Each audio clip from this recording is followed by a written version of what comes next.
Hello, good evening. Welcome, everyone. Thank you all very much for being here at Melting the Ice, episodes of Deportation and Resistance in Washington State. I'm really glad you all are here to learn about these important histories. A few housekeeping notes before we begin. If you're looking for a restroom, they are down the hall, just past this red high heel. We have a cash bar here by Gourmando until 8 p.m., so if you'd like any refreshments or light snacks, please feel free. A run of show. First, we'll have a presentation by Professor Jim Gregory, followed by a short video, then a presentation by Maru Mora Villalpando, and then both presenters will join us for Q&A. Also, please visit tables with volunteers from the National Day Labor Organizing Network and materials from La Resistencia. Tonight's speakers will trace history to understand the deportation crises we see today.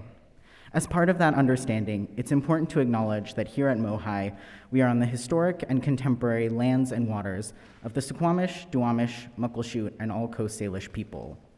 Historically, Native communities were forcibly removed from this place, with lasting impacts on the land, water, and people. Thus, it's critical that we hold deep respect and gratitude for their unbroken stewardship of this place.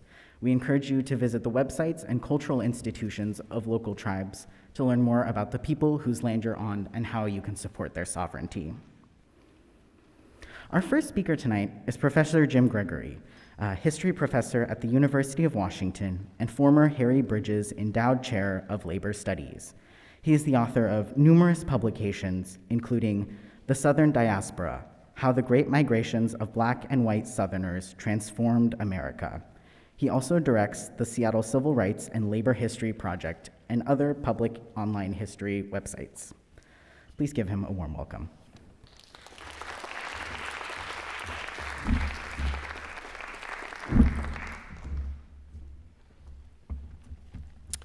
Thanks, Zora. I was hearing an echo over here. Do you hear echoes back there, or is it pretty clear? Pretty clear. Great. Okay. Don't sit in that seat. So let me get the slides going here. There we go. So when Zora and Rachel and Maru and I first talked about this, I had one idea about what I was going to do, and then I started doing research. And I thought I knew this subject of deportations and basic things about it, but I actually was wrong. And the research just lit me up. There are some really, really disturbing parts of American history that turn on deportation. And so the title is a little different, and it's a little less about the Pacific Northwest and more about the broader history of this tactic of control and this tactic of eliminating people from our body politic, our national borders. So the title now I'm using is Deportation Nation. So why is that? Well, a lot of people call this a nation of immigrants. It's not so much a nation of immigrants if you're indigenous or we're an involuntary immigrant. But anyway, nation of immigrants, that sticks. It works for a lot of backgrounds. And here's a chart that shows some of the trajectory of immigration over 150, 170 years since 1820. And you can see the numbers, 86 million people crossed borders, oceans, whatever, to become Americans. So that's pretty familiar. But we're also a deportation nation. And this is the statistic that lit me up, and I think it'll light you up too.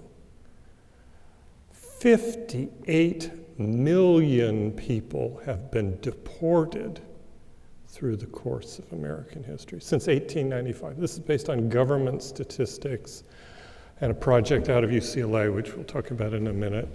But 58 million people, and in some years, more people are deported than are granted lawful access to the United States as lawful immigrants.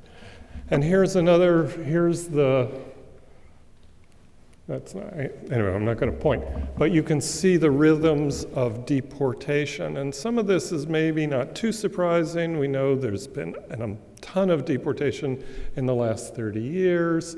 The era of kind of mass deportation, you can see that. But what's that big peak in the 1950s? Some years, more than 1 million people were deported in the 1950s. Do you know what that's about? Well, we'll talk about it. And then to decipher this, the colors here, there are 3 legal categories of law and practice that the United States uses to deport people. In red, you can see the formal deportation orders that are ordered by an immigration court after a hearing, and somebody then is put on a plane or a boat or a bus and then physically removed from the United States, sometimes in chains, but always in force. The blue is something different. Sometimes it's called, and I think the legal term for it is voluntary departure. Here it's called returns.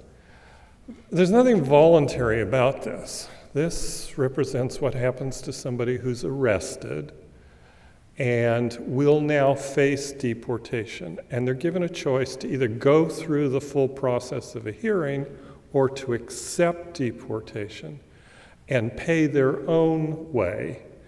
So it's a formal order. There's nothing voluntary about it, but it doesn't involve going through the hearing or to detention or that kind of process. And the incentive for people to agree is that they then don't have this cloud or this formal order over them. And so technically they can reapply for visas, potentially at least a visitor visa, to come and visit people. And by far the majority, you can see, fall into that category. The green represents the special category of expulsions that were enacted during the COVID pandemic, and they pulled in a different law that allowed people, the agents near the border, to simply turn people back, send them back, no hearing, no nothing, no possibility even of a hearing. So that is pretty much lapsed. So there it is, deportation nation, 58 million deportations. So that I found really shocking, and it made me want to sort of pull this together in a different way than I had planned.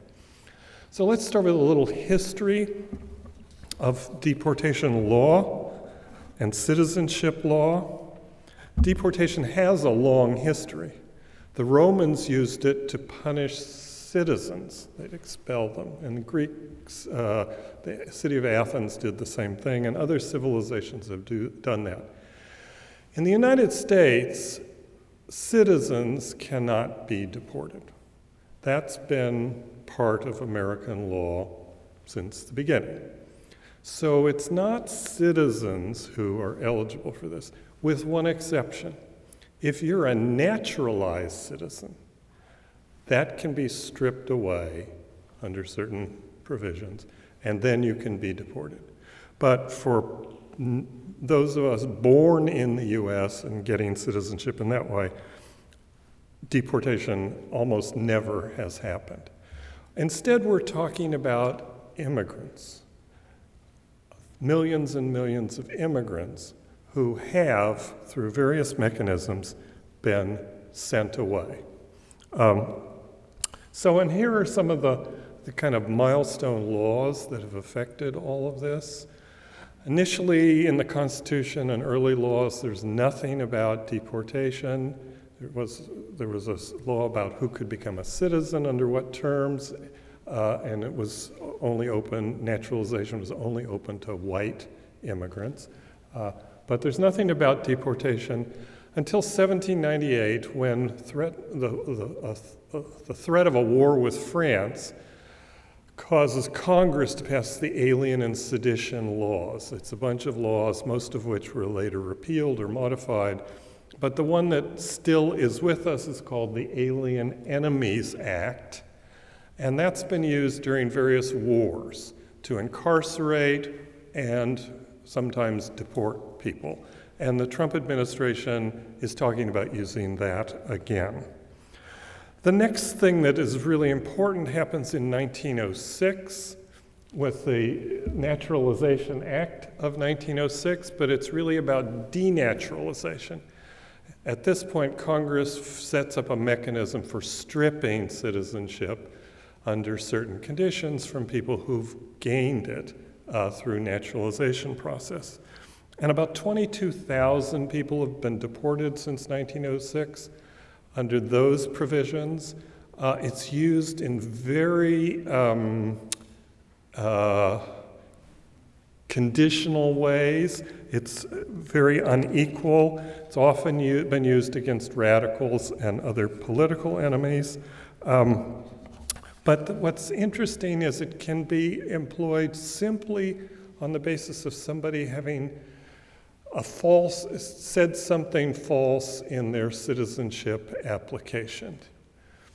For example, this man admitted publicly making false claims about his student visa status and thus could be deported.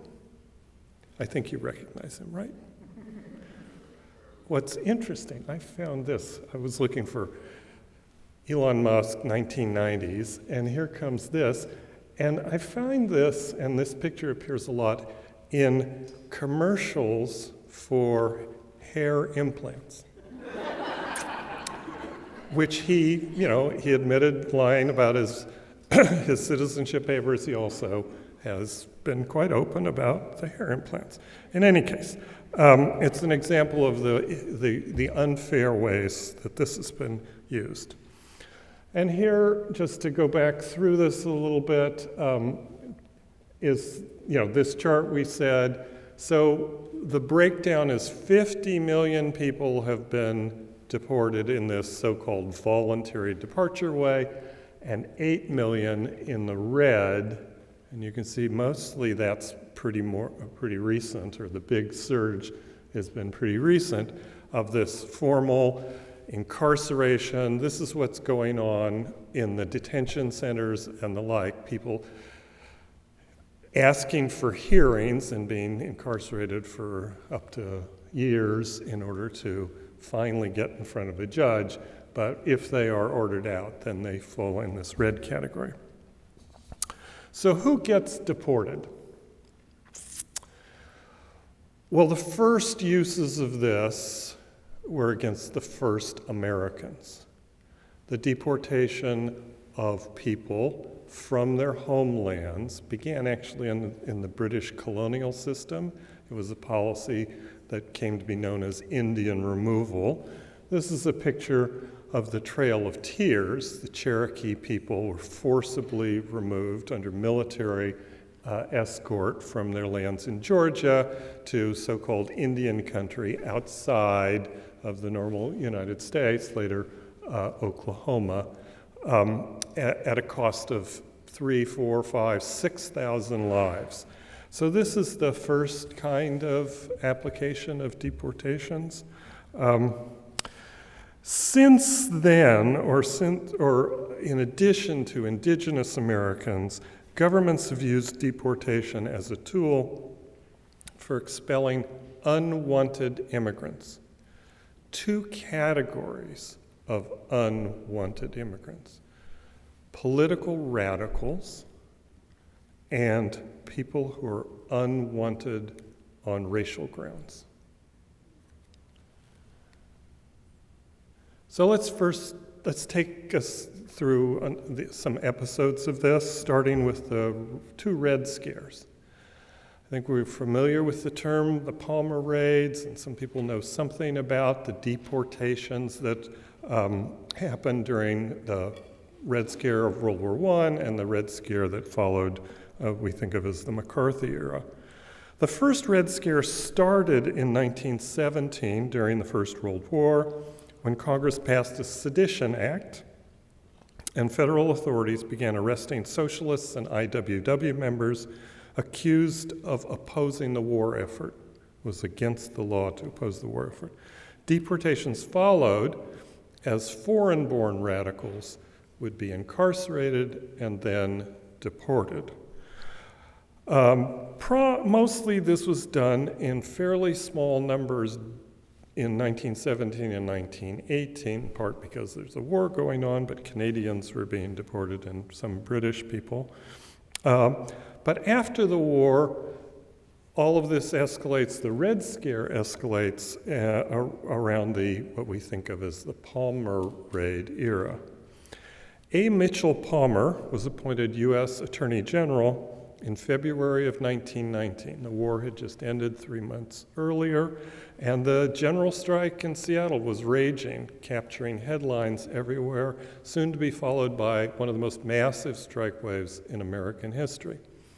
And then abroad, fear of radicalism was fed by revolutionary uprisings in Europe that had followed the Russian Revolution. In April, a sensational act of terror added to the tension. Letter bombs that had been sent to 30 political figures, bankers, and business leaders, most of which didn't explode, but quite scary, obviously, and a lot of attention to that. Another wave of bombs follow in June, including one aimed at the Palmer household, the Attorney General's family, in other words. It destroyed part of their home. Convinced that anarchists and Bolsheviks were to blame, Palmer, with the permission of under the guidance of President Woodrow Wilson, initiated what becomes known as the Palmer Raids. The newly formed Bureau of Investigation under J. Edgar Hoover, then only 24 years old, is instructed to round up foreign-born radicals and see to their deportation. Raids are conducted, simultaneous raids in 12 cities in November 1919, and another series of raids 2 months later in January of 2020. Thousands were arrested, and about 4,000 incarcerated and held for deportation. Mostly, the favorite targets were Russians and Italians, and these raids are happening mostly on the East Coast, but also a little bit in our area. The plan was to deport all of them under a recently enacted law, but the legal system now became complicated. Attorneys, some of whom were in the process of creating a new organization called the ACLU, American Civil Liberties Union, which is going to be formed in May of 1919, right in the midst of this process, and because of this. Attorneys persuaded some judges that most of the arrests were based on no evidence of a crime. Instead, this was a free speech issue, and the government was trying to deport people for what they thought or said. A lot of the judges said no. And equally important, the Secretary of Labor, Louis Post, saw it the same way and canceled most of the warrants, risking impeachment and condemnation within the government and within Congress, but standing up for his sense of the Constitution. In the end, less than 600 of those rounded up were deported, with most attention paid to the so-called Red Ark, or Soviet Ark, as you can see here in this newspaper picture. Emma Goldman was one of 249 Russian-born immigrants sent back to Russia on the USS Buford. Altogether, with the Palmer raids and the other deportations during the Red Scare, probably about 1,000 radicals were sent out of the country, which is not a huge number, obviously an important number. It's not clear how many from the Pacific Northwest were caught up in this. Raids were conducted in Seattle, Spokane, and Portland, by state as well as federal authorities, targeting the IWW mostly. Some of those arrested were foreign-born, and some of them were deported, but these raids were not targeting immigrants per se, the way the Palmer raids in the East were.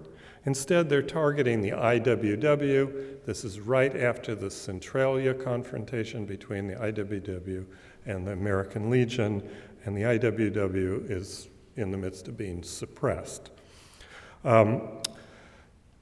Deportation then is important, deportation of radicals, and it continues through the 1930s at a low level, but the next big phase comes with the second Red Scare following World War II, with the Soviets and the US facing off in a Cold War, and lots of fear of communism. The Cold War McCarthy period then meant a whole change in political context for Americans, particularly those of the left. Deportation was deployed, and a certain number of communists and communist sympathizers were deported, but not in huge numbers, as far as is possible to know. What the suppression of the left focused, kind of in ways that kind of echo today, on universities and unions. The federal government went after unions, state governments went after universities, and government workers, state, local, and federal, were under scrutiny, forced to sign loyalty oaths, fired if they had any kind of suspicion, a lot of that sort of echoing some of what is going on today. But as I said, deportation is not the biggest part of this.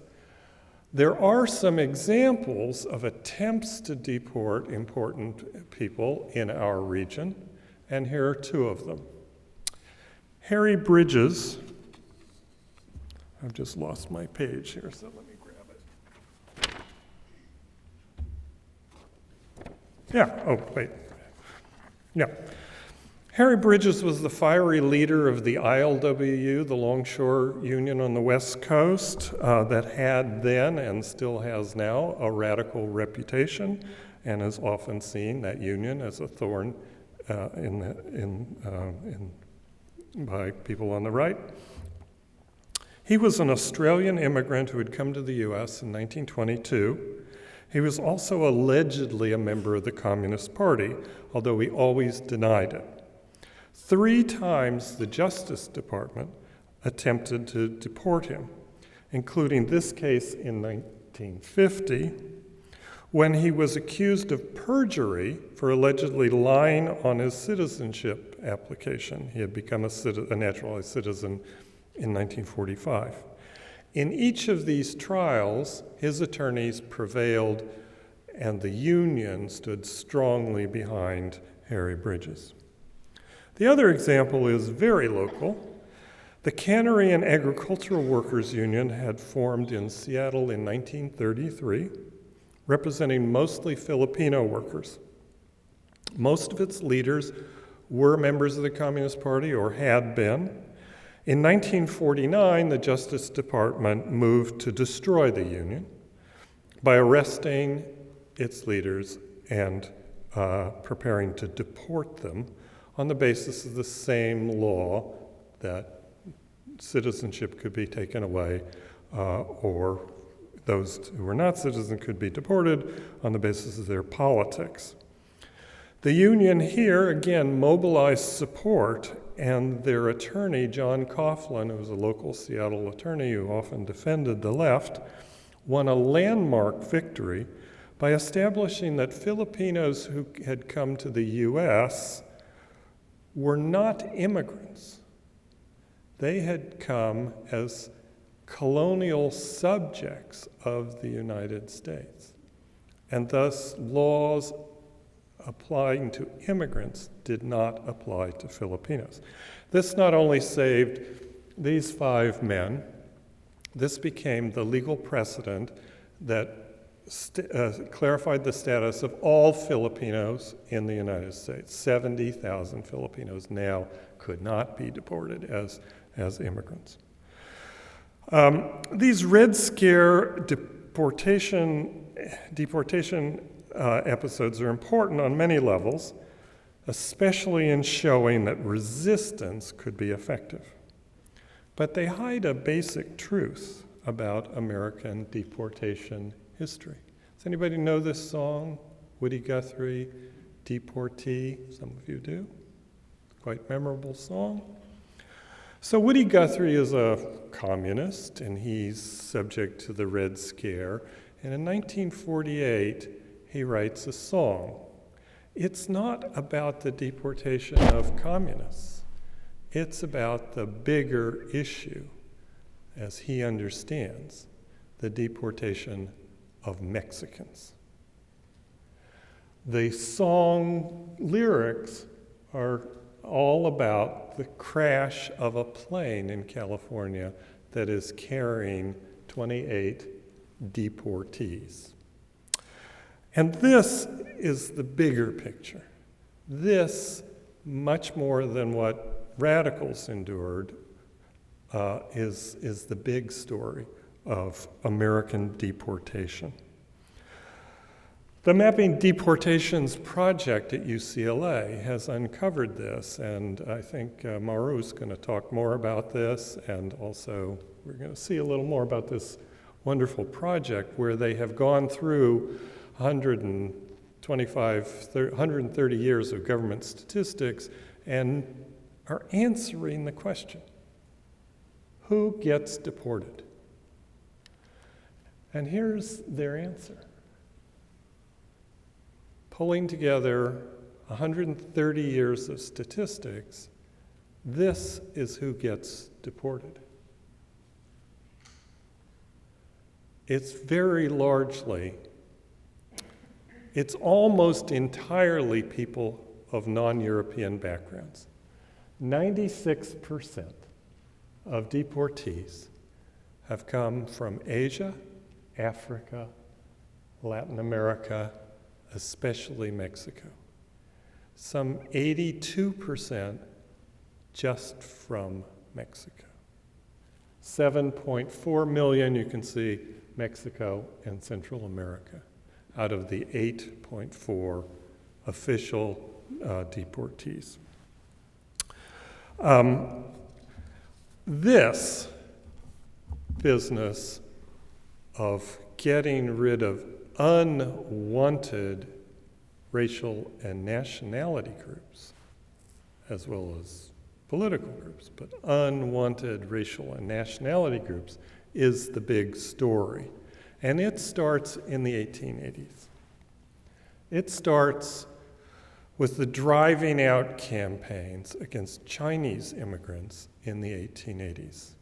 In 1882, under pressure from the mobs and political leaders of California, Congress passes the Chinese Exclusion Act, which bans future migration from China. It didn't say anything about deporting the people who were already here. That was added 10 years later when the act was revised and renewed and called the Geary Act. So there's nothing about sending people home, but facts on the ground did what the federal government was not initially doing. Throughout the 1880s, one city and town and mining camp and railroad camp after another in the western United States is overtaken by mobs that attack the Chinese workers in those places and drive them out. It's called the Driving Out Campaign, often with murderous violence. And this, and you can see it happens in Tacoma in 1885, Seattle a few months later in 1886. Basically, San Francisco remains the only fairly safe place for Chinese people by the end of the 1880s. So even though official deportation wasn't taking place, violent mob-induced deportation was. And many Chinese workers then go back to China. It's simply not safe. The population of Chinese Americans plummets, And for the next 40 years, only about half the number, it's almost a 50%, it's a 40% decline in population as a result of this driving out campaign. It's not until after World War II that the Chinese American population begins to recover. Japanese immigrants, coming a little later, starting in the 1890s, faced similar but not quite the same kinds of pressures, both on the ground and from governments. Many Japanese were deported in the 30 years, 40 years up to World War II when internment happens. Deportation was happening, not in enormous numbers. Other forms of discrimination kept people from jobs, from owning land, or even operating farms. During World War II, as you know, internment of the entire Japanese American population on the West Coast sends people to concentration camps in the interior, and there was a threat of deportation. It wasn't clear whether the Japanese-born immigrants would be allowed to return after the war or whether they would be deported to Japan. And likewise, the American-born citizens in the camps were under pressure to sign loyalty oaths to the U.S. or to renounce their citizenship and face deportation. In the end, after the war, the federal government backs away from all of that. And so there weren't a lot, there were some deportations of Japanese. Mexicans have been the principal target of all of this over time. Enormous numbers, as I said, and that starts very early. So here, from Mapping Deportations Project, is a diagram of the deportations that were recorded by the government for the single year 1920. This is the year of the Palmer raids, and you can see, I don't know if this is, you can see Russians, English, Italians, French, quite a number of Europeans being deported, some as radicals and potentially for other reasons. But the largest single nationality being deported, even then, were Mexicans. Some are radicals, Mexican anarchists and members, and there were quite a few Mexican members of the IWW, and so they're part of that number. We don't know what the reason for the others are, but this is the big takeaway, is that Mexicans, even then, were the principal target. 10 years later, in 1930, the federal government initiated one of the largest but least known deportation programs in American history. Officials called it the repatriation campaign, suggesting that it was voluntary. It wasn't. It wasn't voluntary any more than the hundreds of thousands of people who are currently, quote unquote, self-deporting because they're afraid of what the Trump administration is doing. That's not voluntary either. Neither was what was going on in the early 1930s. What was going on was the Great Depression was destroying the economy, and in 1930, President Hoover decided that aliens were the problem and called for the deportation of aliens. But principally, he called for and set up a program to deport Mexican immigrants. The federal agents branched out, conducted raids in many cities, and about 38,000 Mexicans were officially deported under federal auspices with official orders for deportation. But that was just the tip of the iceberg, because states and cities, governments, now enacted their own deportation campaigns, especially Los Angeles, where tens of thousands of Mexicans and Mexican Americans were rounded up, put on buses or trains, and shipped across the border. We don't know the precise numbers. The usual estimate is about 400,000 people were swept up in this, and that represented at least 1/4 of the entire Mexican origin population of the United States. U.S. immigration policy with Mexico, of course, is, as we know, wildly inconsistent. One thing one year, another thing another year. 10 years later, after the repatriation campaign, the world is at war, and the United States needs workers. So the government signs an agreement with Mexico for guest workers to be licensed to enter the U.S. as agricultural workers. It's nicknamed the Bracero program, bracero meaning manual labor. 4.6 million Mexicans will enter the United States over the next 22 years. The program ends in 1964, with contracts, legal contracts, to work in agriculture.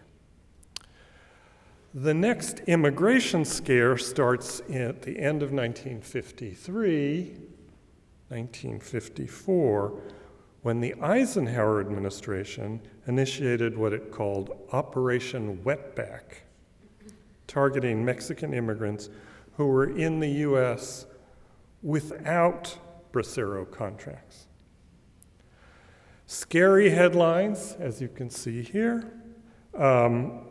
accompanied the raids, which were conducted by the INS, predecessor to ICE, in cities and towns across the country, and forced an estimated 1 million Mexicans and U.S.-born citizens to return to Mexico.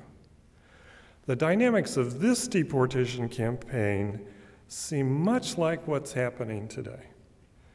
Notice the disgusting terminology and the headlines alleging that immigrants are responsible for vicious crime waves. Anybody ever seen this film? It's not on my Netflix list. So, the title is this Lloyd Bridges in Wetbacks, but here's the title, the subtitle. The explosive story of the gangster slave traffic and the men and women caught in the web. Ominous. Very similar to what we've seen at other times. Moving forward a little bit, the Immigration Act of 1964-5 remakes American immigration law, changing the legal basis of immigration and providing much of the legal basis that still operates today. Lots of changes, but the basics are there. What that law basically did was open immigration for many, many countries, making it possible for a certain number of immigrants annually to enter the United States from each and every country in the world, setting quotas for doing that. For Mexicans, this was not good news. For Mexicans, it coincided with the end of the bracero pathway, and then imposed what for that country was a tiny quota, remains a tiny quota, for legal immigration. That set up the challenges of immigration that Mexicans and Central Americans have faced ever since. Nativist campaigns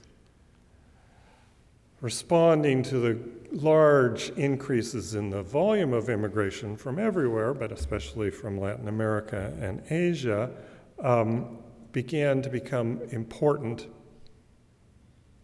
What? Sorry. A couple of your slides have said Mexican Americans were deported. So is that saying that people who were born U.S. citizens were deported? Yeah.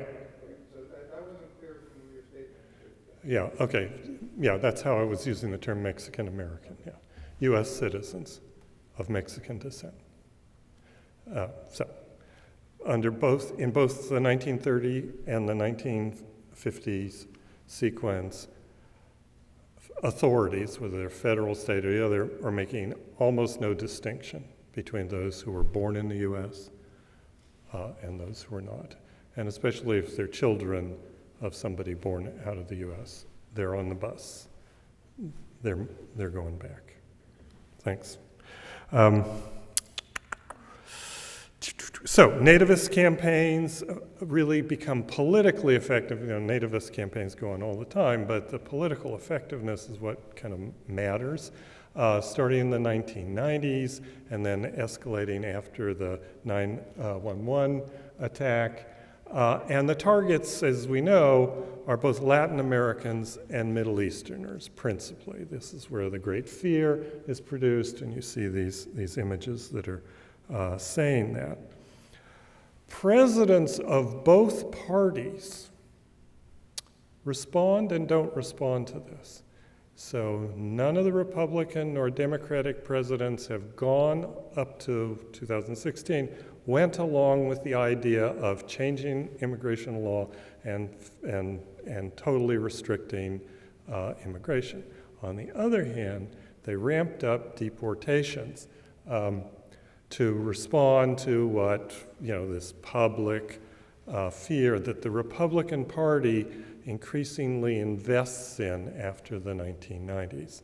The Republican presidents don't, but Republican politics at state levels, starting in California in the 1990s, invest in immigration restriction, which is a big turn for the Republican Party, which had been, since the 1860s, a party that embraced liberal immigration policies, but not since the 1990s, or slowly since the 1990s. And here's a chart of the era of mass deportation that starts in the 1990s, again through all of these presidents, Clinton, Bush, Obama, Trump, and Biden, the numbers of people being apprehended and sent away from the United States escalate. And the highest numbers you can see are in the Clinton and Bush era. But under Obama, some 3 million people are deported. So that's where things sat before 2016, when, as we know, Trump changed the conversation. He's the first president to embrace a total nativistic, build the wall, deport everyone, mass deportation, politics. And in his first administration, this didn't go so very well for Trump. The courts blocked many of the things that he attempted, but he learned his lessons, and since the start of this year, we know the results. A much more massive and much more inventive and much more terrorizing campaign than had been a part of this before. So that's pretty depressing stuff. And Maru's going to take us through a lot of the current situation, but I can't read that. 5 minutes. Oh, I can do it in 5 minutes. Cool. So I want to talk about resistance, because the history of this deportation nation is also a history of inventive and powerful ways that people have fought back. And those ways have mattered. We saw them mattering in the first Red Scare and second Red Scare, when the courts were used to soften some of this and save people from some people from deportation. The formula that has been used pretty much continuously over the last 140 years consists of these three actions.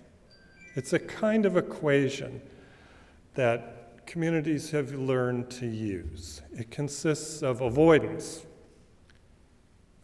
becoming as invisible as possible so you don't come to the attention of the authorities and don't get arrested. Totally natural, important form of resistance. Using the courts, lawyers suing to invalidate laws or to stop deportations or whatever. Aggressive use of the courts. And finally, protest and collective action. All three are being used by the resistance today, and have been used, and this is one of the things that's pretty interesting, have been used since the 1890s. First used by the Chinese community. And this is pretty much brand new research about the dimensions of what the Chinese community did in the 1890s to resist the Geary Act, which strengthened Chinese exclusion, set up a system of deportation for those Chinese already in the US, and the law required any Chinese person to register for a certificate of residence. And here you can see a certificate of residence, which they had to carry at all times with them. And anybody failing to register or failing to carry one would be deported. That was what the law said. What the Chinese community did was very interesting. The Chinese Consolidated Benevolent Association, otherwise known as the Chinese Six Companies, headquartered in San Francisco, hired attorneys to challenge the law. They started doing this after the 1882 Exclusion Act and continued when the Geary Act toughened and changed that law. A lot of these lawsuits slowed things down, ultimately were not very successful. The others, the Benevolent Association was also joined by a new organization, the Chinese Equal Rights League, founded in New York and operating on the East Coast, along with the West Coast efforts by the Benevolent Association. These two organizations then organized a boycott, instructing Chinese workers not to register, to defy the law. And only a few thousand Chinese residents complied during the first year of this law. This befuddled federal authorities, who then had to go to Congress for more money to try to enforce the law. And for a year and a half, that resistance was very powerful. Ultimately, the boycott is called off because the courts are not bending at all. And in the meantime, several thousand Chinese resistors were deported for defying the law. In the end, the courts did little to help. The boycott was abandoned. But resistance took a new form. Fake residential certificates became widely available in the Chinese American communities. That formula then we can trace right up to the present. And we can see it in other episodes. This is a wonderful picture of an immigrant rights activist in Los Angeles in 1937 carrying the sign, "Stop illegal raids by Immigration Department." You're going to hear more about resistance in just a minute. And you're also going to hear more about the Mapping Deportations project out of UCLA. Thank you very much.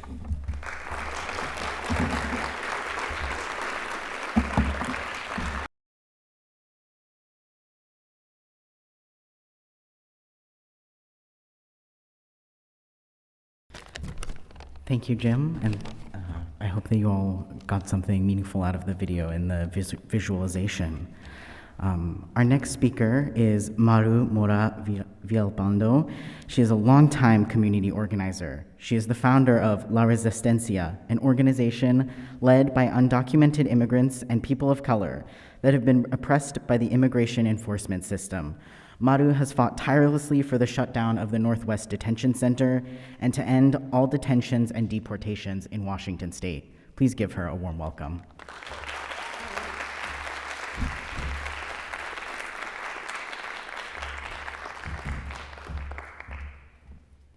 Okay, buenas noches.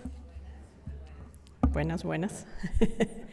So thank you so much for the invitation, and thank you so much, Jim. I was mesmerized by everything you just shared, and I have so many questions. But I want to take you to the next step of what's the resistance, but for that, I need to go back also a little bit in history.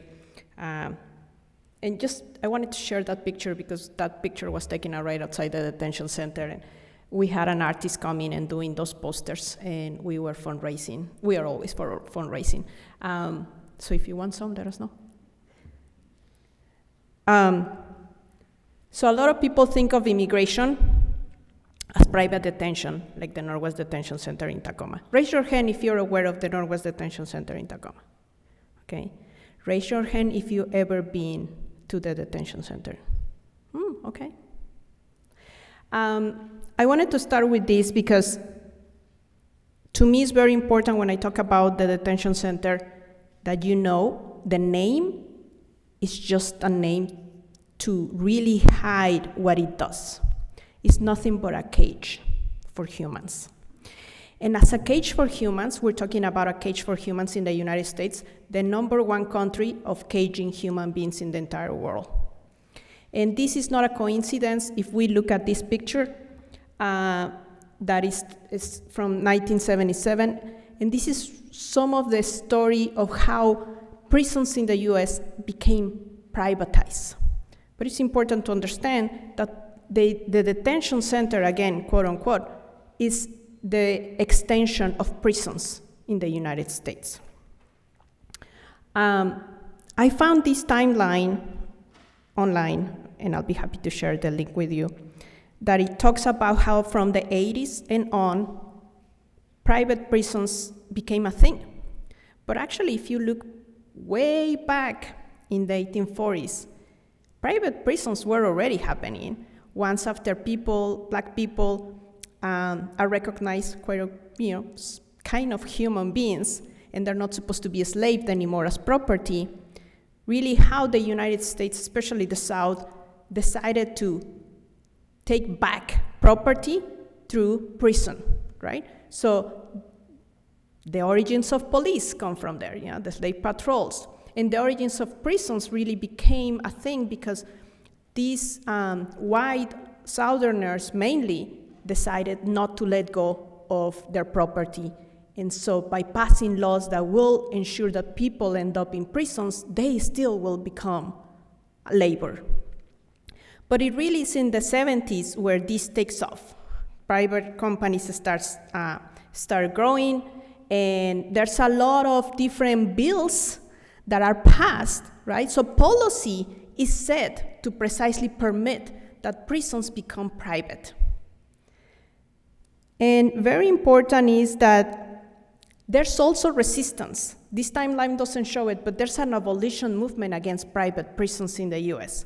And this is important because you can see there in the stock price of one of the many companies that were making money, it went down in the 1990s, beginnings of the 2000s. So these companies had to do something, and so they came up with the idea of, why don't we start going into the immigration system? So the difference is that in the prison system, you're talking about the criminal justice system.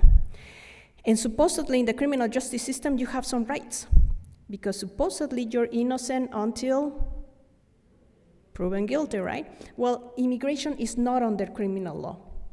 It's under civil law. And under that law, you don't really have rights. So an example of civil law would be you want to get divorced. I'm saying, if you want to get divorced. Do you go to the police? Where do you go if you want to get a divorce? To a court. And if you want a lawyer, do you get one for free? You have to pay for your own, right? So that's exactly what happens in immigration. You don't get lawyers, you don't get representation, you're not read your rights, because this is civil. Yet, there's these private prisons being built. And one of the biggest things here is that these companies join this famous ALEC organization, that is the right wing's association to write draft law to pass to different states. So ALEC starts putting together samples of state laws to precisely ensure that people end up in detention. The best example is the Show Me Your Papers in Arizona, right, in the 2000s. And so that was the best push, and that was the experiment from the right-wingers on how to actually privatize the system. But very importantly, in the midst of all this, remember 2006 and the big marches on immigration? Did anybody join those marches? Raise your hands. So here in Seattle, there were like a big mass of people mobilized, and also in many, many parts of the country. Yet, nothing happened after that. So what happened in 2006, we were fighting a bill in Congress, the Sensenbrenner bill, that was calling for the criminalization of immigrants. It would have made a crime to be here undocumented in the country. And as a matter of fact, a lot of Democrats were supporting the bill, and we pushed back. And that was the mobilization that we did. And we won. The Sensenbrenner bill died. Yet, most of my community, my undocumented community that joined the marches, they thought it was to get papers. So if I ask people nowadays, hey, were you there in 2006 at this march? They were like, yeah, I was there. And what did you think about it? I never got papers. Didn't work, right? So in my community, we want papers. That's what this is about, all this stuff. All this, putting together these laws, putting together private prisons and prisons. To us, the answer was, just give me papers. You saw the one of the last slides from Jim, right? Like, it was the certificate of residency. That's exactly what we want, because that's what the government keep telling us that we need. They say, you are undocumented, you don't have your papers. Who's gonna give me the papers? The government, right? In the middle of this, when people are advancing their fight against private prisons, in the middle of all this, we have Geo Company flourishing. After 9/11 was the best time that these private companies could get. They just created hundreds of sites for detention. But what is important to remember is at the same time that these private prisons are growing, and then they started going into the immigration arena, there's also the famous immigration reform from 1986 that Reagan signed. That immigration reform, it only applied to certain people, especially in the agricultural industry. But what it did, it was not to just say, okay, here you have your papers, you can work now. It actually criminalized working without papers. So since then, you needed to show a paper, a social security number that says, I'm allowed to work. But before that, anybody can work. Why would you criminalize looking for a job? Because it was a new way of control. We saw how throughout the many years of racialized policies, our communities have been controlled. The 80s were the best way to precisely make sure that people are seen as undocumented because they don't have a paper that allows them to work. In the meantime, these companies keep growing and growing. And this timeline ends, well, at least this one is on 2015. The year before that, that's when the Resistencia started here in Washington, and I'm gonna talk about it in a sec. But I wanna make sure that we dismantle the myth that the problem in immigration right now is private detention. Because in reality, although this is from 2025, but it's the beginning of 2025, this graph from Prison Policy Initiative, it actually shows that in general, prison system in the US, the private, including immigration, is only 8%. And you would think it's bigger than that, and it's growing. I'm not saying it's just 8%, it's probably bigger than that. Yet there's more prisons run by government than private companies, right? So I wanna make sure we get on that same page. Now, this is also the Prison Policy Initiative pie, they call it the pie, of prison, how the prison system works in the US. And they update it every year. So this is 2025. And it's important that you can see immigration detention, it says 48,000. Okay, that's not right. It's actually 60,000 right now. And that does not include the surveillance, electronic surveillance. Electronic surveillance in immigration is more than 180,000 people right now. That means people that are either wearing an ankle shackle or some sort of smartwatch, or they have an application on their phones that they need to be checking that has facial recognition, voice recognition, and obviously your geolocation.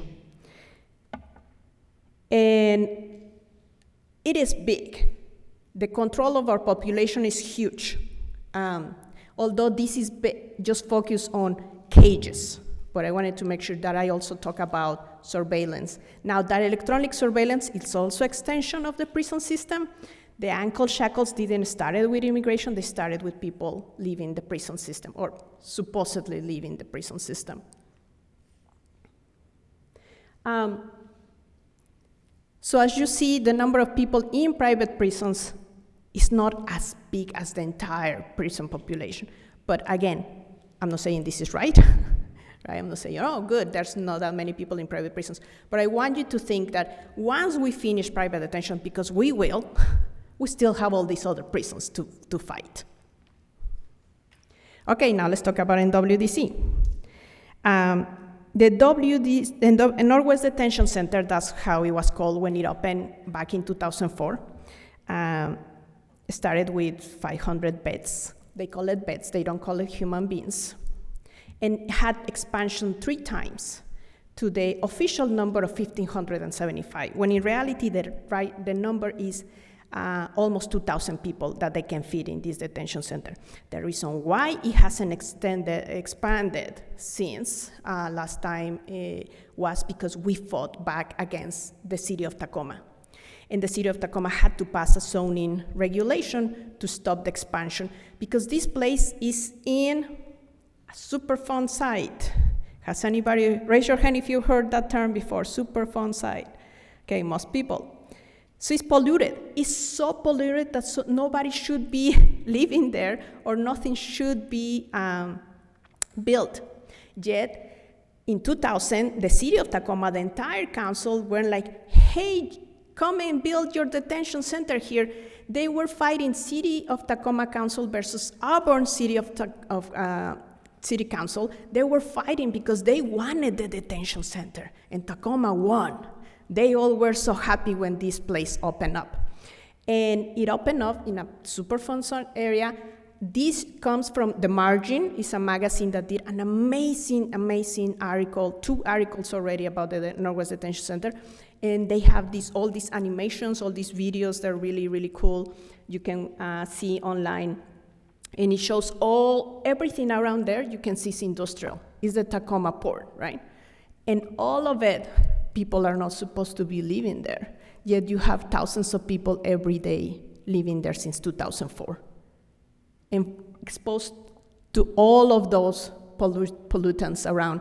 The liquid natural gas has already been built less than a mile away. It hasn't opened yet, but if it does and there's a catastrophe, the people there are the first one exposed to a catastrophe. There's been already fires around, many horrible things that I could spend another hour just talking about, but we're gonna go kind of fast on this. This is a graph that we put together and we have in our website, laresistencianw.org. So how's the system working? So we put together when we started, and we wanted to show all the elements that come together to keep the Northwest Detention Center going. So it's both government and private companies, right?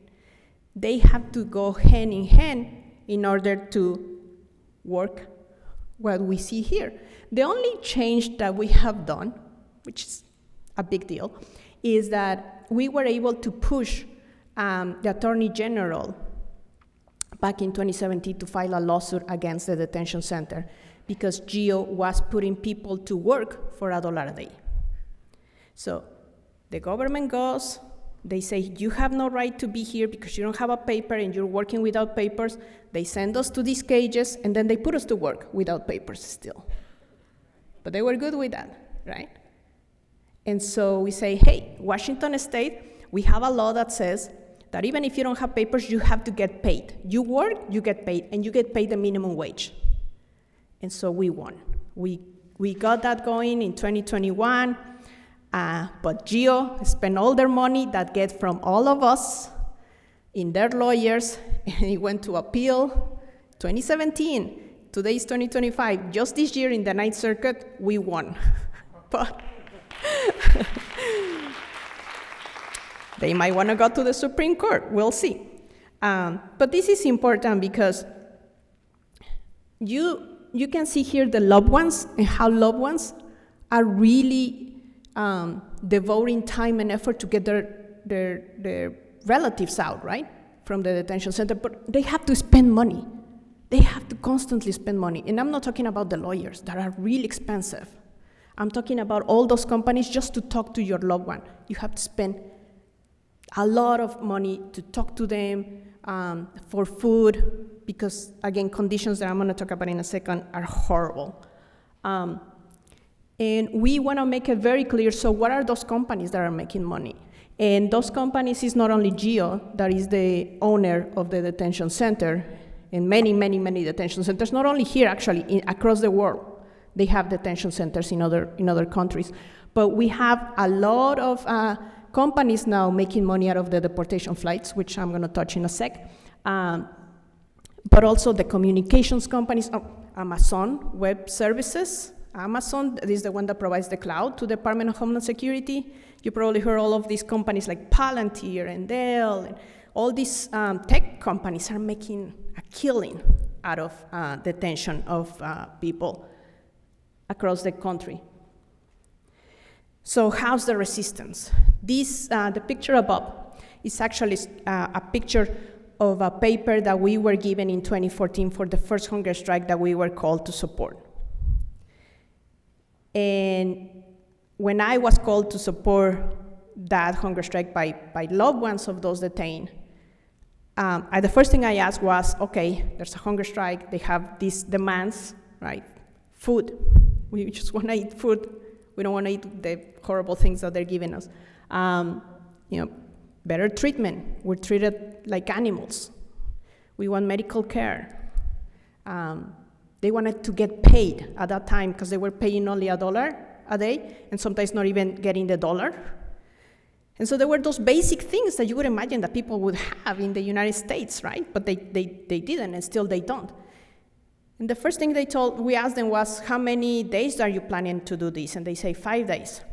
By the 5th day, we asked again, okay, so are you finishing your hunger strike? They say, no, we're not gonna finish until we get something out of this. So it lasted for 56 days.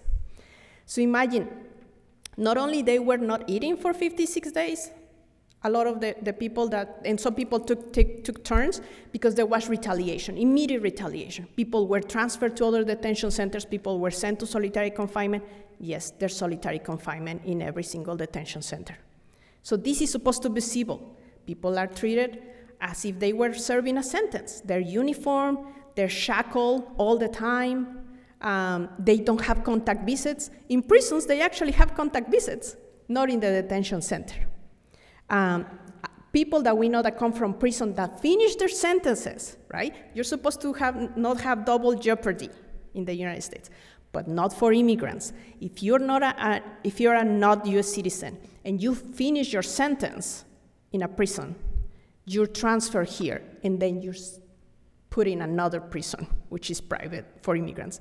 And people that have come from prisons and end up here, the first thing they tell us is, prison is better. So just imagine that. Remember how we started, right? With the prison system.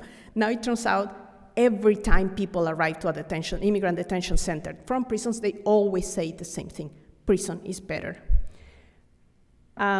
This picture that says release, we did a video call with people in detention, and they got together and they used those papers to write release so people will understand. They say, let's write something in English Because there are people that speak many different languages there, right? And so they ask us, how do you say release? And so we told them, and they wrote out, and they told us, take a picture and send that out. People, when they go on hunger strike, when they do actions, they think, if people outside only would know what we're going through, they're gonna do something. We know, all they need to know is what's going on inside. This picture you see here, these 3 pictures, this collage here, is an aerial picture that we took of one of the yards in 2020 when the pandemic started. And the people from one specific unit call us, and they say, come, bring a helicopter. And we're like, oh, okay. Obviously, we didn't have a helicopter. We had the next thing, which is a drone. And they say, we're gonna do an action outside in the yard. And so what they did is they spelled SOS with their bodies, right? So they were telling you, come and save us. When the Tacoma News Tribune saw these pictures, they did what they have never done before. They wrote against the detention center. They had always given space to Geo for opinion editorials, and this time in 2020, they actually wrote the editorial themselves saying, yes, people should be released from the Northwest Detention Center, and they closed their opinion editorial with SOS indeed, and they used our pictures. So we mobilize in a way that even the very conservative Tacoma News Tribune agreed that people should be released. We mobilize also, most importantly, through people detained. We don't want to be the voices of those that are detained. That's not our job. We want you to listen to them. That's the job of Resistencia. People are already inside resistant. Let's just listen to them. So Resistencia has a Free Them All campaign that started in 2020 during the pandemic, when a woman, Naomi from Congo, reached out and said, look, I know you all don't provide lawyers. I know that's not what you do, but I lost my case. Like, this is the end of the road for me. I want public support. So we came up with Free Them Alls since then. So anybody that calls us and say, I need public support, then we launch Free Them Alls. And as a matter of fact, on the way here, I saw a couple of our Free Them All posters. So if you see them, do the QR. We actually have a QR codes back there in the table in the back. We need your signatures, because what we do is that we collect the signatures and we send them inside. So when people go to court, if they go to court, they can actually utilize them, saying, look, all these people are in my favor. And also, even if they lose the case, there's nothing like fighting the system when the system wants you isolated. That's why they build these cages. That's why they put them in the middle of nowhere, because they want people to think no one cares and no one is coming for you. No one is gonna do anything for you.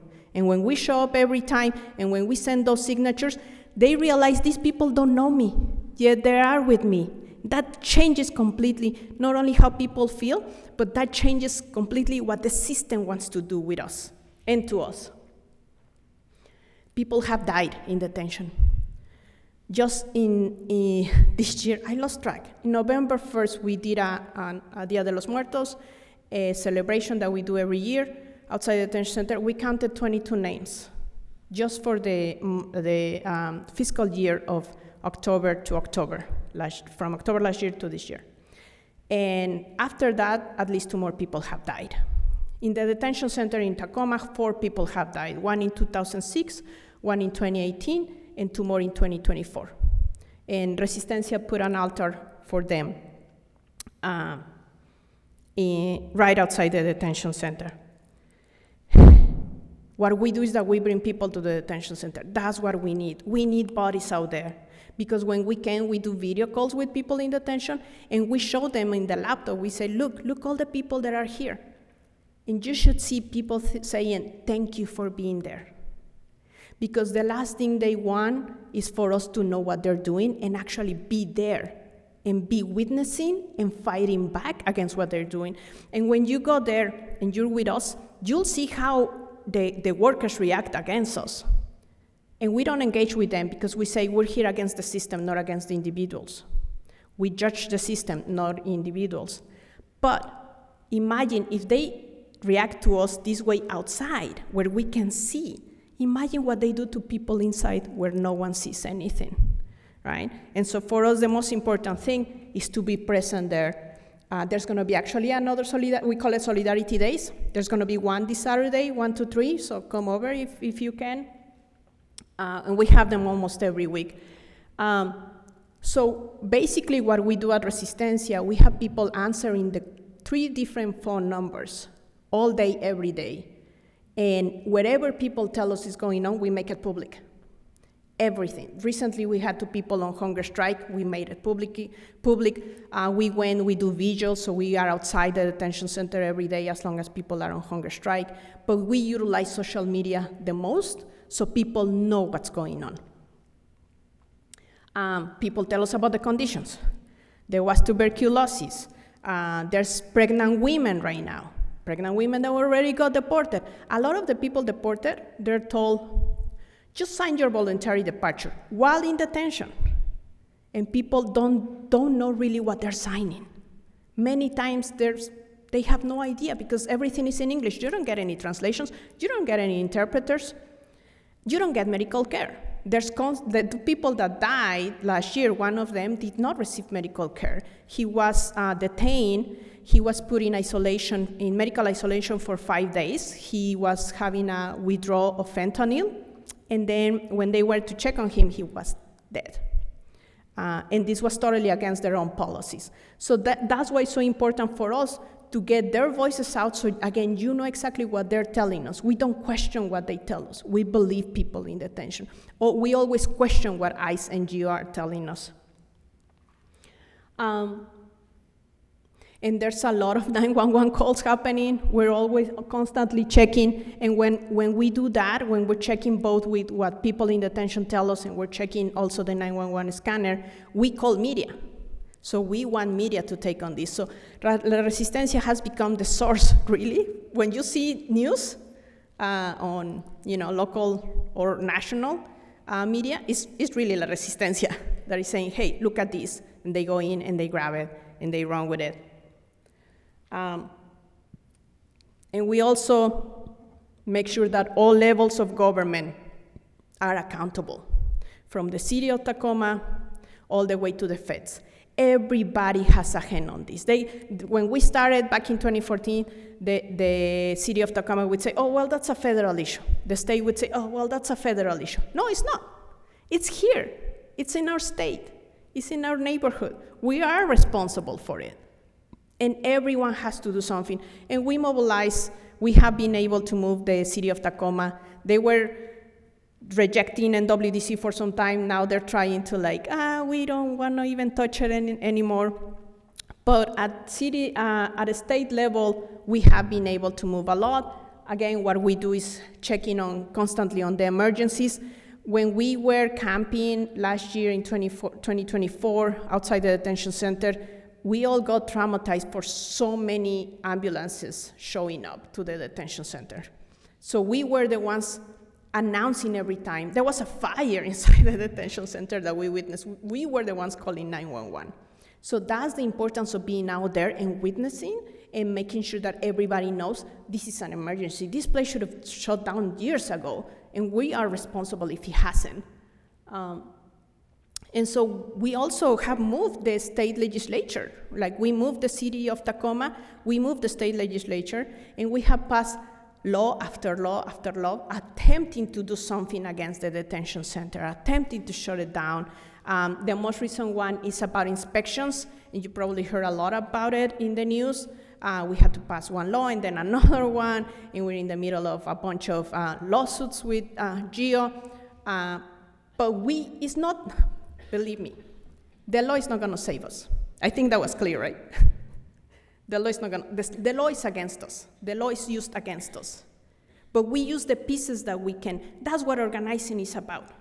Organizing is looking ahead and having the vision of where do we want to go? What kind of life do we want? And we can have the best laws in place, but if we have all this dehumanization against us, they're not worth anything. But because we have allowed the dehumanization of our people and choosing, okay, I help you, but I don't help you. Yes, you can stay, but you cannot stay. Because we have allowed for that, now we are in the midst of where we are, the place, the nightmare that our families are living.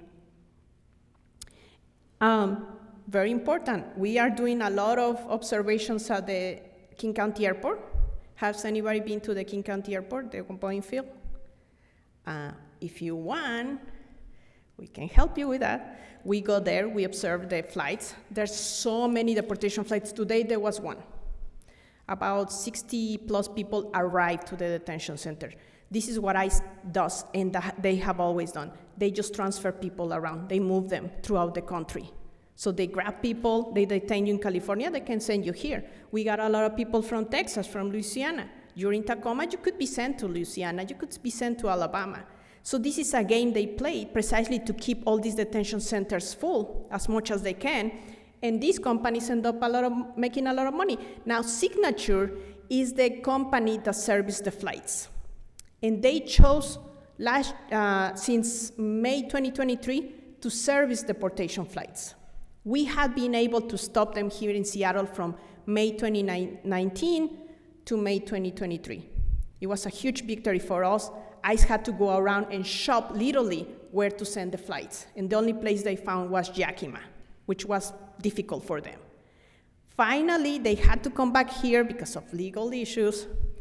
And Signature was the company that said, I'll do it. So we fought them. And we just learned that today they're not servicing those flights. Good thing. The only problem is that there's a new company servicing the flights. It's called Sky Service, so look them up, start tagging them, look at our social media and tag them as well. So what we did with Signature, we will do with Sky Service. I decided to show you this. This is from our own Facebook page. So what you see at the bottom is what you see when you manage a page, right? And I wanted to show you this because we have this post every day there's a flight, all right? And there's flights almost 4 times a week now. All of a sudden, we got all those reactions and shares.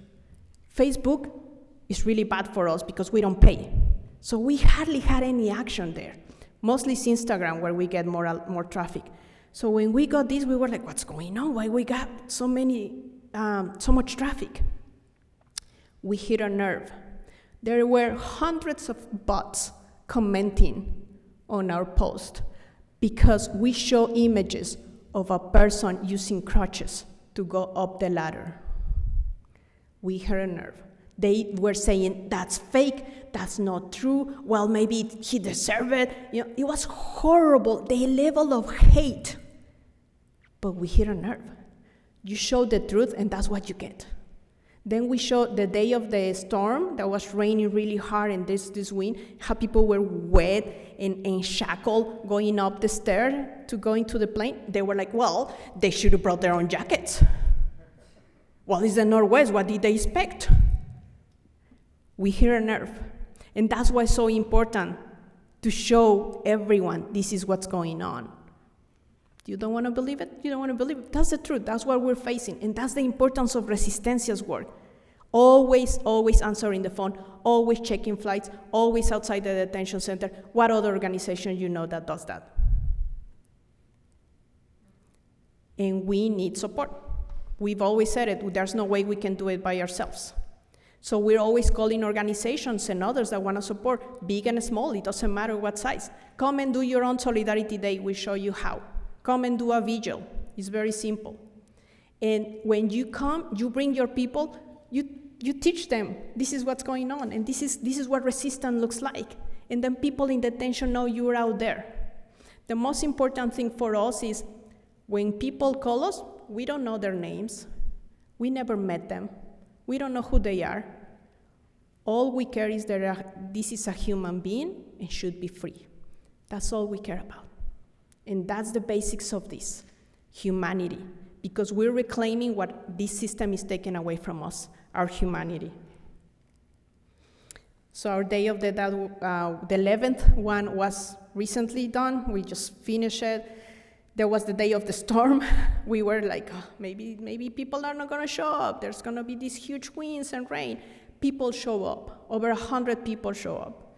And we said, we didn't cancel it because it shouldn't be convenient to us when we show up. Every day is important, and every day is an urgency, and every day we should be there. It's not gonna be about us, it should be about the people there and their loved ones. And it was great to see over 100 people on there, with the rain and the wind. And guess what? When we started our altar, we put together our altar for all the people that have died, the sun came out. And we were like, well, this should tell us something. And it just stopped raining altogether. It was windy, but it stopped raining, and it was really a beautiful day to be together. So I want to make sure that you remember the faces. That's the most important thing about our Freedom Mall. And even when we go to the airport and show you the pictures, we want you to see the humanity. Numbers, you saw the numbers in the video that we showed, right? The numbers are just numbers, and it's impressive. That big dot you saw, the Mexican, right? I'm from Mexico. So that hits me right away. I know the history, but there's nothing like a face. There's nothing like a picture of somebody with their loved ones, because that's, to us, the most important thing. The US intervention in our countries have been ongoing. Notice in the map, when you'll get the website, go and check that map again. Look at, for example, in the 80s, how that huge mass of deportation also matches with the civil wars in Central America that were fueled by US intervention. None of the things that we're seeing under Trump now are new. None of them. US citizens naturalized have been deported many times before. We have seen how fear is a tactic. And in our communities, we turn into survival mode. Yet, I was actually just coming back from Chicago the other day, and I saw the grassroots in action. So many people that are not part of this movement, they were never organizers, they didn't even know anything about immigration. They literally keep an eye on their neighbors. And they don't know their neighbors, they never met. But they say, I don't want this in my town. I don't want this for our families. I wanna be, in the future, remembered as a person that did something and stood on the right side of history. You saw that big, the slides one after the other one about political radicals, right? I was one of them.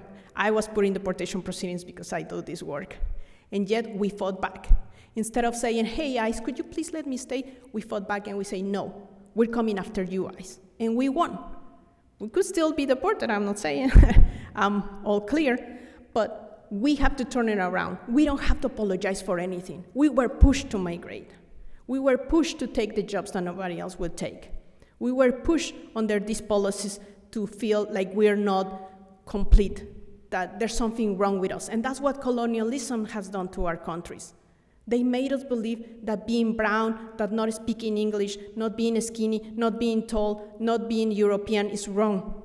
And we're saying no, we are who we are, and we're not gonna apologize for that. And we're gonna keep organizing, we're gonna keep fighting. And the most important thing that I wanna show you is this map.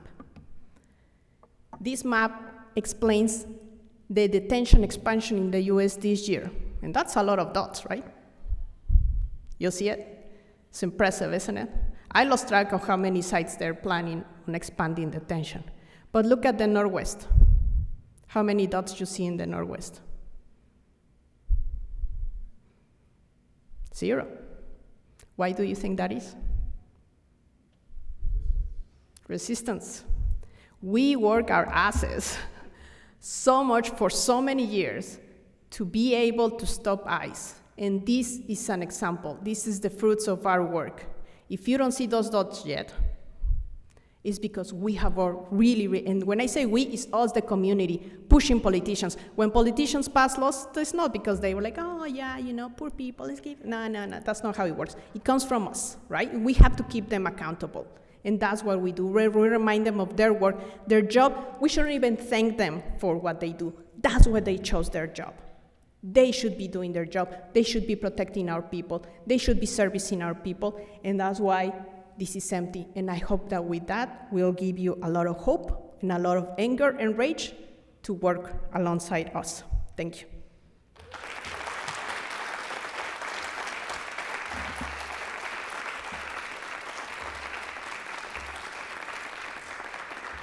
All right, we're live for Q&A. My colleague Rachel and I have wireless mics here. If you could please raise your hands if you have a question, and we'll come around to you.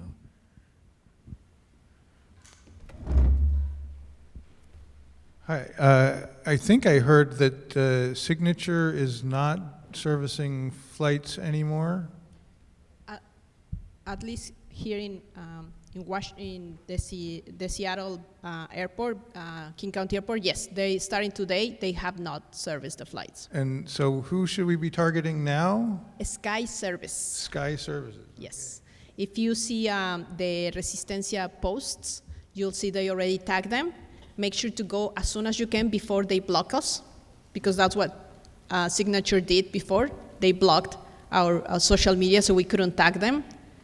So find them, please. Before anybody else asks questions, I just want to say the work you do is so powerful and so inspiring, and this presentation was just wonderful, but you know, just the work you've been doing for these years and what you've accomplished, it's amazing. Thank you.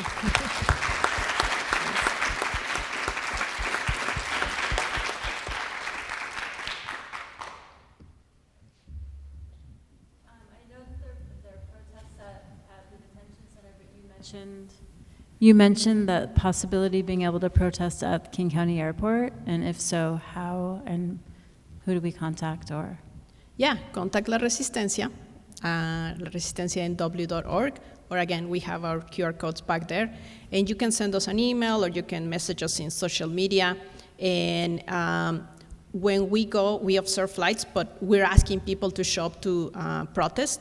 We used to protest a lot against Signature, and they hated it because they service private jets. You know, all the wealthy people here in Seattle, they really are the ones landing there.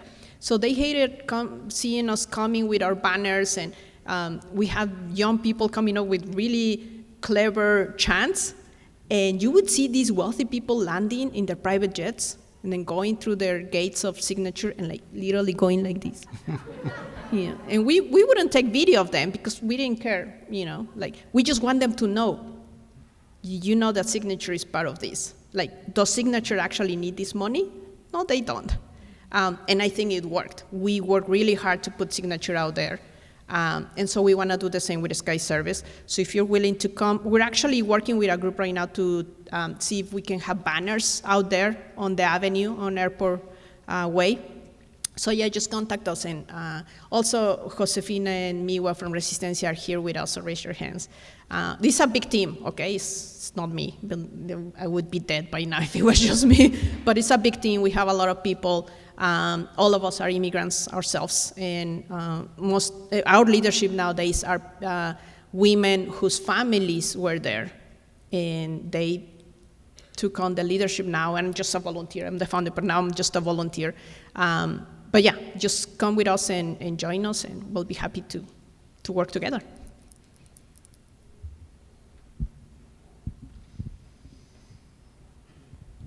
Have there been any of our elected officials been able to go into the Northwest Detention Center? And if I may ask another one, have there been any workers inside who've done any kind of whistleblowing to know what the conditions have been? This year, 2 elected officials attempted to go in, and they were refused. One, at some point, was able to. Last time, Randall, that represents that district, was not allowed to go in. We keep telling them to keep pushing it. That's their job. They should be showing up. There was one worker back in the day that did an interview for, I believe, the Seattle Times. We tried to connect with this worker, never returned our calls. Then when Mr. Charles Leo Daniel died in March of 2024, we did get a former worker reaching out to us. So we were like, great, you know, we kind of hate you, but we're gonna give you the chance. We gave them the chance, and then they backed down, and they're like, no, we don't wanna do this. So literally no one has really come out and joined the movement, which we will be happy to. Again, we're very clear, we're not against the workers, we're against the system, and we wish the workers would actually have another job. because it's not like, you can find another job right now. But no, sadly, not yet.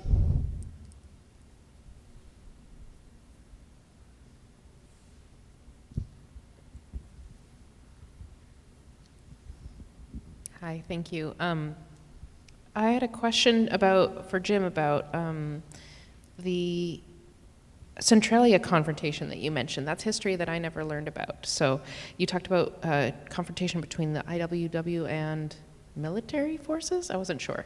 So could you talk more about that? Sure. So the American Legion, this is right after World War I, and the American Legion was attacking IWWs and other radicals. And there had been an attack on the IWW hall, meeting place in Centralia. And then the American Legion scheduled, they were having a Veterans Day, Armistice Day parade in November, what would that be, 18, I guess, of 1919.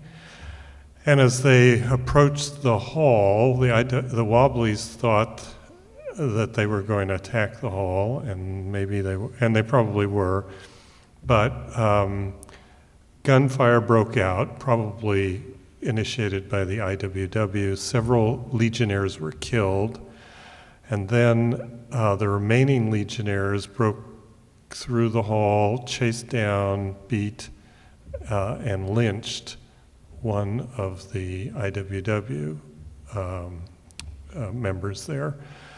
And then police and military forces took over, and over the next several months hunted Wobblies, not just in Washington State, but up and down the West Coast. And then there were trials of people accused of being part of the IWW conspiracy, it was thought to be, which went on through the next year. So it was for years called the Centralia Massacre, but the more sort of accurate way to think about it was a confrontation or an incident or something, as opposed to a massacre. A big event in the Red Scare of this region.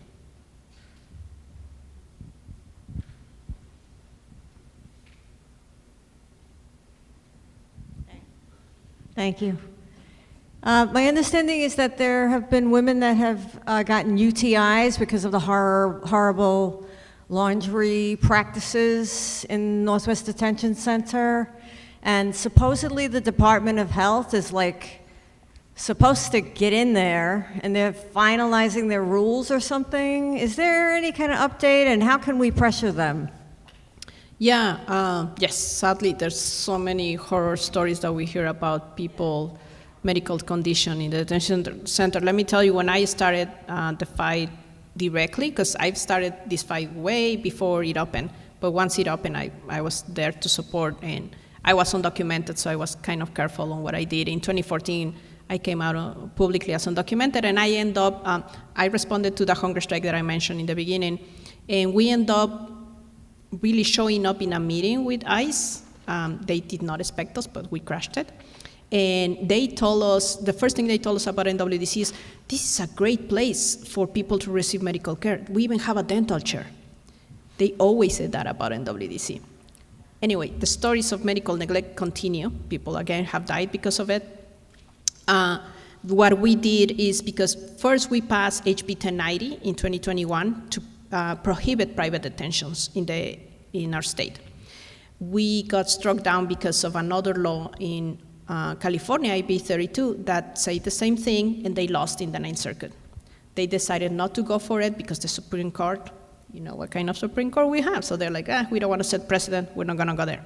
So then we said, we don't want the idea, but anyway, we're gonna do inspections. So we passed a bill, HB 1470, that is calling for inspections, what you just talked about, Department of Health being able to go in and inspect. So then GEO filed a lawsuit against us and said, you are discriminated against me. And the judge said, yes, how can you do this to GEO? So then we had to go back to the legislature. We passed HB 1232, and we're like, okay, we're doing this to any other detention center like this, which, we had to clarify it. We're good now. we're really good, we passed it. The Ninth Circuit said, yeah, Department of Health should go in. GEO still is not letting them in. So the Department of Health is actually saying, we want to go in. They have tried many times. It's GEO that still refuses. So I think right now, what we need is the Attorney General to say, yes, we need to enforce 1232, and that's where we're at. So I think it's not a need for us to say, hey, Department of Health, why you haven't gone in? I think it's a matter of when the AG is going to say, we have to go in, and GEO has to just let us in no matter what. I would say the one that is going to need also pressure is the Tacoma Police Department, because Tacoma Police Department does have jurisdiction there.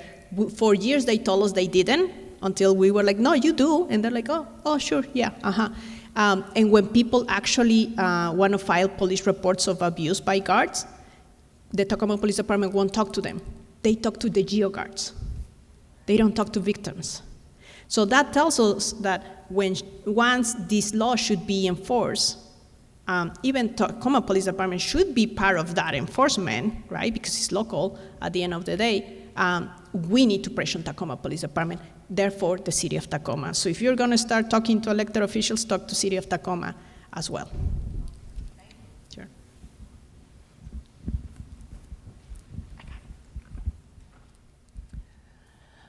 Maru, this is a question for you. Thank you for the work you're doing. There's no question that the whole detention machine around the whole country needs to shut down and the policy needs to stop.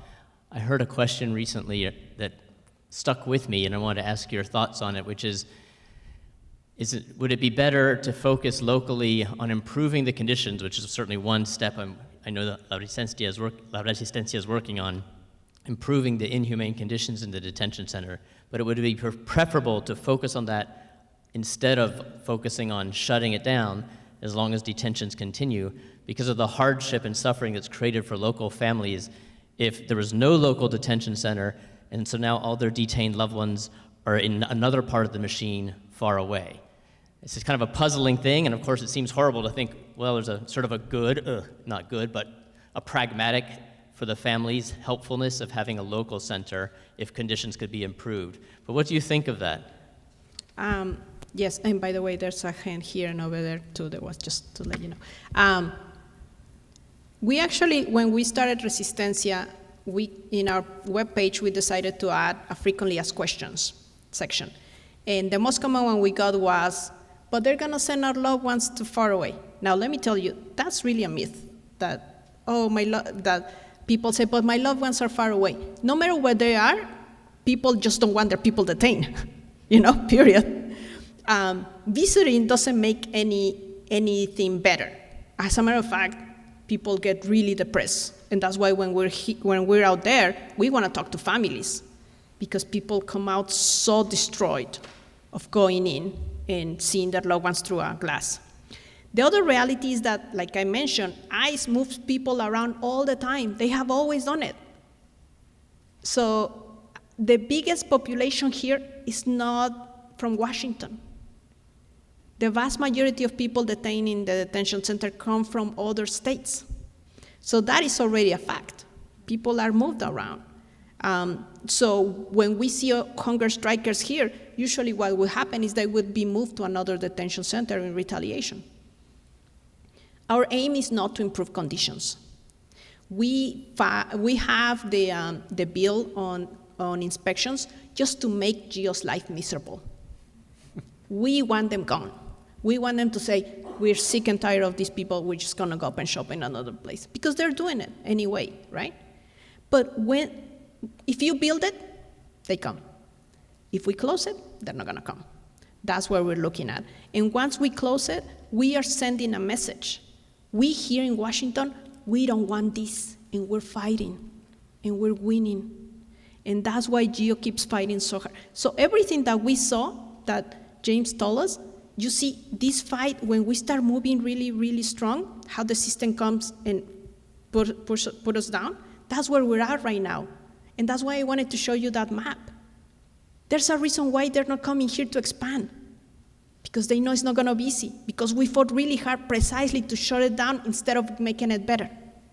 Because if our fight was to make it better, there would be already 3 or 4 more detention centers coming on to our state.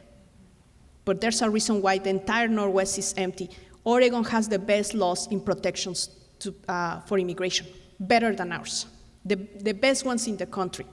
So our aim always has to be shut it down, and then how do we make their lives miserable? Because they're making our lives miserable. We're just doing the same to them back. Rachel, there. Are you working with any other groups? I've heard of a group called Tanggol Imigrante. I think those are the Filipino groups. Yeah, we work with a lot of groups. Yes. We work with, in regards to Filipino, yes, we have like Bayan and Gabriela and Tanggol Migrante. There's a lot of local groups, indivisible groups, that like Indivisible Auburn is doing one, the Solidarity Day this weekend. We have Suru for Solidarity, they're the Japanese Americans. We have Valiant Mountain, there is a local church here in Seattle. We have like work with nationals, but we're looking for local groups of all kinds, because you see the vast majority of us detained and deported are Mexicans and Central Americans, but there's people from everywhere. There was this wave during the Biden administration of people from India being detained. So we were desperate looking for people that would help us communicate with them. Also with Haitians, remember when they started detaining all the Haitians? We were looking for people from Haiti that would come and organize with their own community, because we only speak so many languages and our experience is limited. We fight for releasing everyone, but we cannot communicate with everyone, and nor we have the capacity, right? So we're always looking for groups of all sorts, faith groups, neighborhood, by ethnicity, you name it, wherever you want, you organize, but you agree with us that we want our people free, we want to work with you.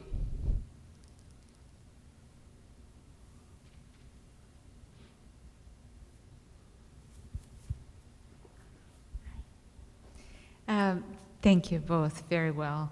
I'm curious about what you mentioned about the payment for the people working in the Northwest Detention Center.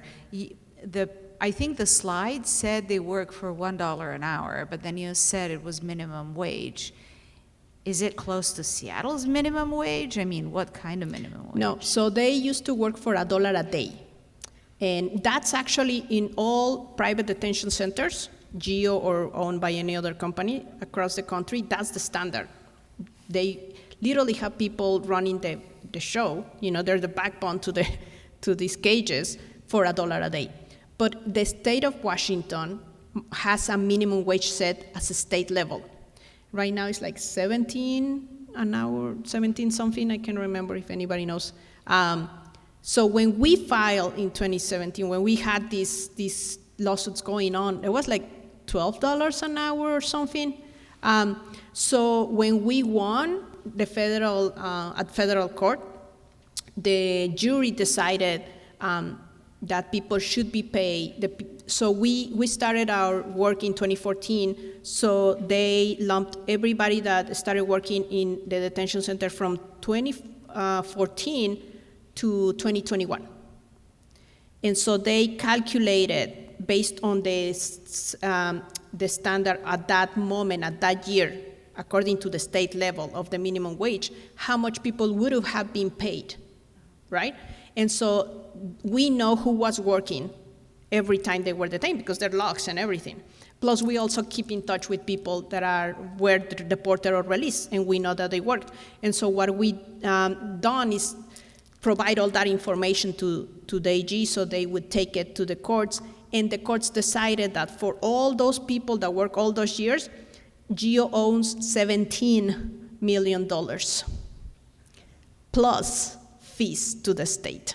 So altogether it's over $20 million, I believe like $23 million altogether, but at least 17 of that has to go, once we finish all these appeals with GEO, those $17 million should be distributed to everybody that worked during that time from 2014 to 2021.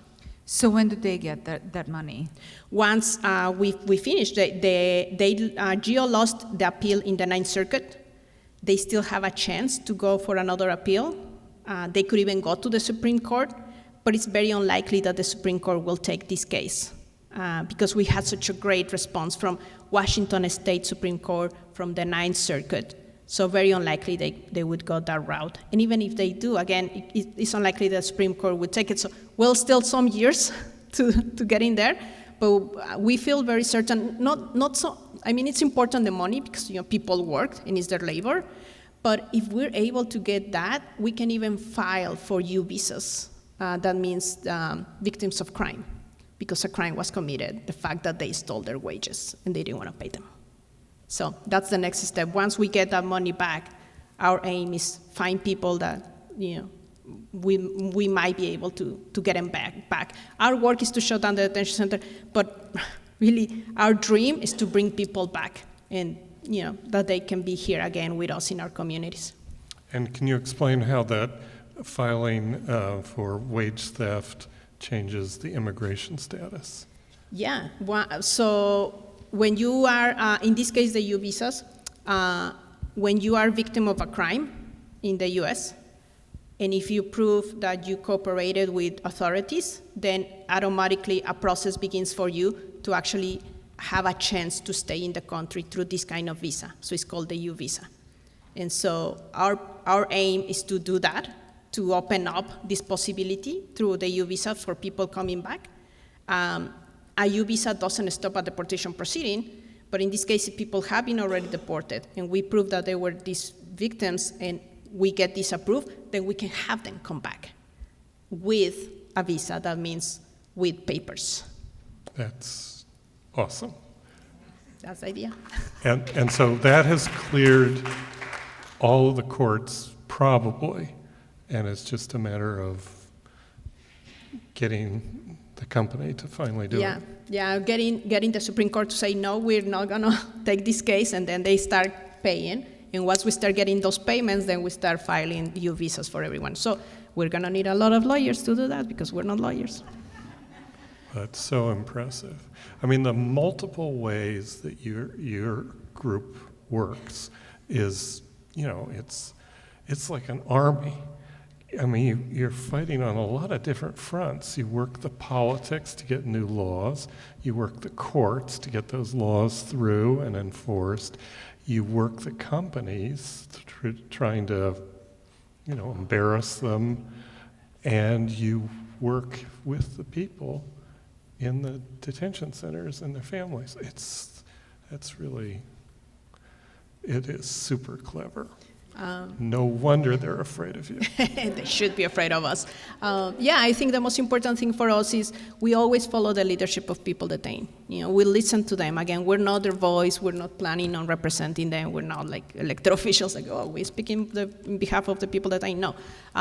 We are listening to them, and they're the ones that complain about the $1 a day. And that's how it started. And then they complain about the conditions, and then we're like, okay, well, maybe we do an inspections bill. So it's a collaboration. We're not leaders, we're followers. They're leading, we're following. And so we're looking for people out here that want to follow as well, right? And we attempt all these different strategies because it's very complicated. The system has made it very complicated for us, right? It's like the financial system. Who understands it here? Like, I don't. And they do it purposely difficult for us. So we're like, okay, here, take my money. I hope you give me something back. It's the same with immigration, right? It's very complicated, and they have purposely done it to control our bodies, to decide who is deserving of whom or not or what. And then for us to believe that's right. And our job is when we bring their leadership out through these solutions, the most important thing for us is that you believe them. Believe people in detention. I was in a panel some years ago when Trump won the first time, and we were asked, it was media, it was a panel with media, and these journalists were asking, like, oh, if you could, talk to Trump, what would you say to him? And I was like, I don't want to talk to him. Like, why would I talk to him? I want to talk to you. I want to know why when elected officials, when the government speaks, you don't question them, yet you question us. Every time we say something is happening at the detention center, you say, like, prove it. But I don't hear you doing the same with elected officials or with the government or with big companies. So if you're going to tell us to prove it, do the same with them. They should also prove what they're saying. We work really hard to prove everything, because if people in detention say, we're suffering this medical neglect, we need a university to come and do a report, and then you believe them, right? Unless you have the famous names or academics saying the story, then you believe them. So we want to skip that. We want you to believe them. People need to be treated as humans. Let's believe our brothers and sisters there, and let's get them out here with us. That's our job. Here, here.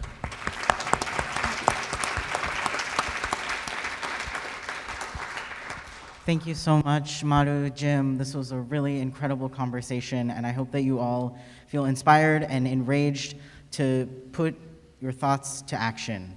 And on that note, please do check out the resources from La Resistencia and the National Day Labor Organizing Network on your way out. We really thank you all for being here, and thank you so much, Jim and Maru. Please give them another warm round of applause.